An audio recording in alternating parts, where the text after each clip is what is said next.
Akkajira jirtu hordoftoota YouTube channel kiyyaa warra baay'ee sin jaalladhu warra hamaa keessan hin jaallanne garummaa keessa malee nagaa waaqayyo isiniif haa baay'eetu bakka jirtanitti isiniin jedha.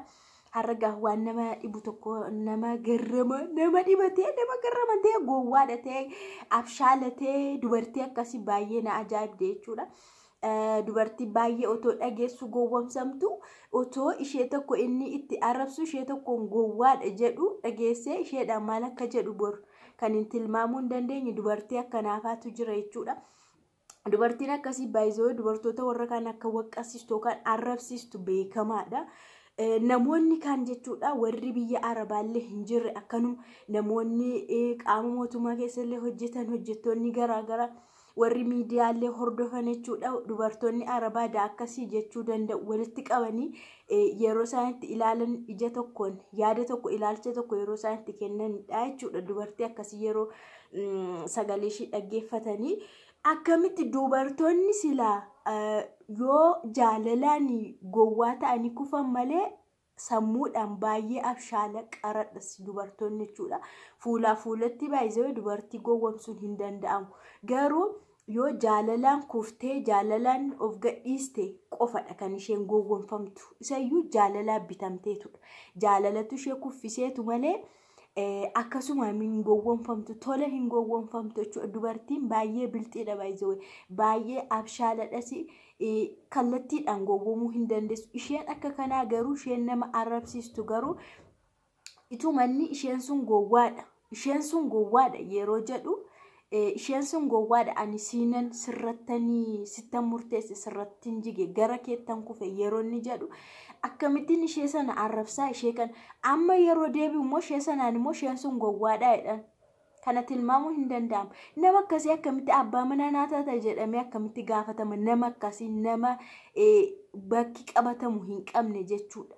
Nama akkanaatiin akkamitti abbaa manaa naataa jettee sa'aatii meeqa sayyuu maallaqa ishee irratti baastee kaate maallaqaan immoo bilbiltee maqaama aqolaan maxxee jechuudha. Maqaama eeressiteellee hin waamne maqaasa bareechitee waamtu nama akkasii maqaa gooftaatiin baay'ee nama aarsiti dhugaa waaqa maqaa warra kaanii arrabsiisti gatii warra kaanii gadi buusisti. Garuu namni obbeeka baay'ee amma fakkeenyaaf ofan beeka namni tokko kufeef anfaanan kufu namni tokko arrabsameef faanan arrabsamu.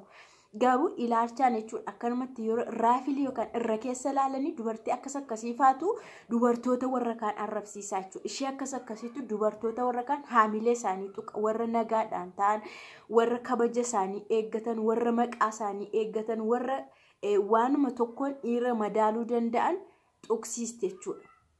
Dubartiin gamni baay'ee waan tokkoon madaalti. Even birrillee sobdee maallaqa muraasuma 2,000 3,000 aga 5,000 itti ergitee madaaluu dandeessi dhiira sana jechuudha. Waa tokko taasisi jettee maallaqa sana isuma madaaluudhaaf maallaqallee itti ergitee yeroo jalqabaatiif madaaluullee dandeessi. Birrii 2,000 5,000 haga 10,000tu nama miidhu nama sana madaaluudhaaf nama miidhu jechuudha. Garuu isheen kun osoo argitu osoo bilbilallee garaagaraa qabu beektu iimoo garaagaraa osoo inni qabu osoo beektu bilbila isaa ijoolleetti osoo inni kennu osoo beektu ammas gana gara fuulduraatti ati abbaa manaa naataa dhuguma jettee faana jireenya ishee irratti qoosaarti. Namichi ishee irratti qoosaa isheenis jireenya ishee irratti qoosti. Dammaqxee erga hubattee erga argite erga barteellee of kan hin sirreessin nama akkasii amma eenyutu gorsee deebisuu danda'a nama akkasii jechuudha. Nama akkasii eenyutu timee deebisuu danda'a nama akkasii jechuudha. Ofii itoo argitu ammas kan itti deemtu osoo itoo argitu baay'ee tokkummaa kan dubbachuu barbaadu maatii kee faana wal baruu qaba. Maatii kee na barsiisi bilbila isaanii na ittan haasa'a. Maatiin ragaan ta'u habiibtiin gowwamin ammas situ gowwaadha malee ishee sana miti gowwaan ishee gowwaadha jechaaru isheen gowwaa miti yoon situ gowwaa'eera. Amma maatii faana haasoftee maatiin jireenya namaa ta'a maatiin isaa ragaa sii ta'a ragaa haadha ga'u maatiin garuu jireenya sii ta'a gaa'ela sii ta'a nama sana abbaa manaa sii gochuu danda'a. Jaalalaaf amanamummaa qofa baay'ee maatiinillee Umaa tokko nama fayyidu, umaa namaa gochuu hin danda'u, maatiinsa umaa gochuu hin danda'u. Namni kun nama of gahe, nama maatiirraa bahe, nama ofiin of bulchuu danda'u. Feetu maatiisaa iyyuu ofirraa yookaan lolee yookaan oodee ofii qofaa baheeyyuu jiraachuu danda'a ta'a. Namni akkasii kanaaf maatii faana ati haasoftee maal maragaasii ta'ame maatiin maal si fayyada maatiinsaa jechuudha. Maatiinsaa maal si fayyada? Warra kaaniif illee gorsa ta'a dhugaa waaqa warri ilaalcha akkasii qabdan maatiisaa na barsiisee ani maatiisaa faana haasa'a kanaafuu rakkoo hin qabu warri jettan rakkoo of danda'e qaba. Fakkeenyaaf amma jiraan Finfinnee kana jiraata. Anillee akkana jechaan ture gowwummaa ko amma garuu reef naa gale malee dhugaa waaqa. Yeroo sani jechuudha maatii kee keessaa yookaan obboleettii obboleessa maatii warra kee keessaa nama na barsiisi jechaan ture. Edaa gowwummaadha dhugaa waaqa humaa namaan godhan. Maal naa godha amma warri isaa Wallagga jiru inni Finfinnee jiraata. Bilbila naa kennee jira garuu bilbila kan Finfinnee kana keessa kan jirtu kan mucaa aadaa isaati kan mucaa aadaa isaati. Barsiistuudha bilbila ishii naa kennee jira. Garuu ani guyyaa tokko illee bilbilee fudhadhee ka'ee nan dhiise maaliif akka ta'e hin beeku fudhadhee ka'ee na hin bilbilleef yeroodhaan da'illee dhufteetti isheen jechuudha. Dhufteetti garuu maatiin abadan humaa namaan godhan. Mee ammoo warri isaa warri jira jechuudha Wallagga jiru bilbila obboloota isaa haa ta'uti haati isaa yoo qabaattu haa jedhu kan haadha isaallee yoo naake maallaa godha inni kan jiraatu as Finfinnee isaan achi maallaa godhamee maallaa godhu maaluma faayidaa qaba. Warra akkas jettanii gowwomtan dhugaa waaqa maatii faana na barsiisi bilbila maatii kee naa kenni obboleettii kee faana humaa tokko kun ragaa siin ta'uu faayidaa siin qabu. Humaa jaalala keessatti waanuma tokko fayyada jedhee an bakka hin kennuuf. Kan fayyadu jaalala keessatti dhugaan si jaallachuuf amanamummaa inni sii qabu kana lamaan qofa. Namichi sun amanamummaa sii qabaatee dhugaan si jaallata taanaan namni sadaffaan kamillee maatii isaa ta'u eenyullee humaa siin fayyadu as keessatti jechuudha. Kanaafuu maatii kee faana haasaa bilbila maatii kee naa kenni kuna birrii maallaqa keessaan qaba maallaqa maal faayidaa qaba feetu moo barbaade moo maatii isaa illee sodaata yoo ta'e nama biraallee maatii isaa fakkeessee barsiisuu danda'a. Dhugaan namichi kun qumaara irratti haasaa jira taanaan feekii itti gochaa maallaquma ishiirraa tumaa irra taanaan maatii isaas oskuu barbaada iccitii isaa barbaannan nama tokko faana walii galee siistamii warra ammayyuu kun otoo yuunivarsiitii keessa hin jiraatiin kaampaasii jirraa jedhanii lama ta'anii walii galanii muudii qabatanii ijoollee lama irraa nyaatu. Silaam kaampaasii jirraa jedhu kaampaasii immoo miti nama akkana feekii hojjechu siistamii hojjetee dubara shamarran gowwomsee maallaqa irraa nyaatu warra isaa yoo barte warra isaa faana yoo haasofte ush faayida maal faayidaa qaba. Durboonni keenya maali haga yoomi waanuma ajaa'iba dhaga'amaa bula dhugaa waaqa waanuma hara koomedii narra dhageemu koomedi soofanii nama kofalchiisa dhugaa waaqa ishee amarratti kolfe kan namni hundu. Durboota warra kaan garuu hin waqqasiise hin haamilee isaanii tuqsiise jechuudha. Haamilee isaanii tuqsiise. Namoonni kaan yoo dhaggeeffatu shamarran biyya durayyuu shamarran biyya Arabaa yeroo jedhan maqaa bakka tokkotti itti kennanii arrabsu. Hojiin isaanii kana maallaqa dhiiraa laachaa oolu. Inni kun isa maallaqaati. Biyya sana keessattis maqaa kan biraatiin hin waqqasamu. Kanaaf durboonni piliis dammaqaa baqqaa. Hingaha idduma geessan irraa dammaqaa of deebisa. Idduma mana ijaartanii sinkaade irraa ka'aa duubatti deebi'a. Idduma maallaqa kennitanii fi sinkaade soba isaa dhageessan haca barbaarii ta'uu isaa dhageessan irraa ka'aa duubatti deebi'a. Jireenyi itti fufa achirratti miti kan dhaabatu nama sana irratti miti kan dhaabatu 1,200 manallee ijaari. Isi maarra koo qaba itti fufa jireenyi itti fufa dhugaa waaqaan akka jireenyi itti fufu ani mataan koo ragaadha. Sirriitti akka itti fufu jechuudha. Kanaaf maallaqa kooti amma mucaa tokko illee hordoftoota biraan naagee jetteetti garuu viidiyoo isaa sagalee isaa bakka akkamitti akka hojjedhu dhabe dhugaa waaqayyooti. Dhugaadha soba miti.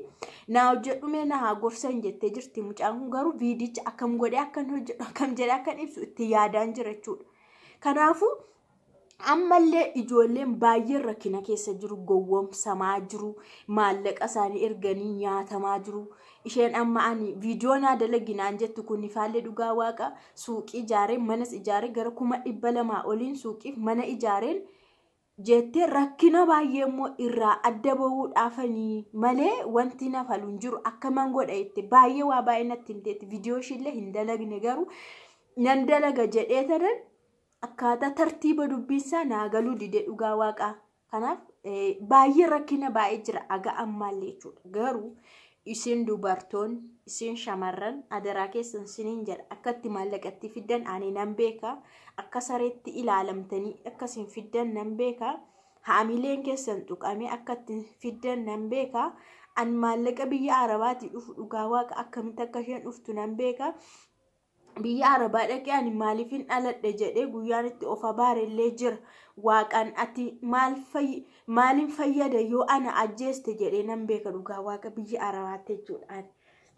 maaliif rakkinisa baay'eedha akkamitti akka maallaqni sun argatamu waan nan beekuuf jechuudha ani maal si fayyada ani eenyuun hin caali kan lafa kanarra na jiraachistu yoo na ajjeeste maal ta'a jechaan ture dhugaa waaqa waan keessa darbe yeroo sanatti jechuudha rakkoo biyya arabaa mana madaamii keessa yeroo mataa korra darbu waa'ee dhiiraa miti waa'ee dhiiraatiif hin boonya'an yoo na miidhanuu akka jireenyitti fufu waan nan beekuuf waa'ee isaanii nan dhiisa garuu jiruma biyya sana keessa akkamitti akka maallaqittiin dhuftu sanaaf jecha yerootti boo'ee waaqa maaliif nan ajjeestu namoota warra kaaniin ajjeestaa yoo na jiraachisuu dadhabde biyyatti na gashitee seeraan na jiraachisuu hin dandeessu ta'an yoo na ajjeeste maal taa'ati ammaaliin fayyada aneenyuun hin caala lafa kanarra taa'ee moo maalis kana ni fayyadu yeroo nan jechaa ture jira garuu kun hunduu hin darbe sababni isaa maaliif seetani jireenyi biyya arabaa baay'ee hadhaa waan ta'eef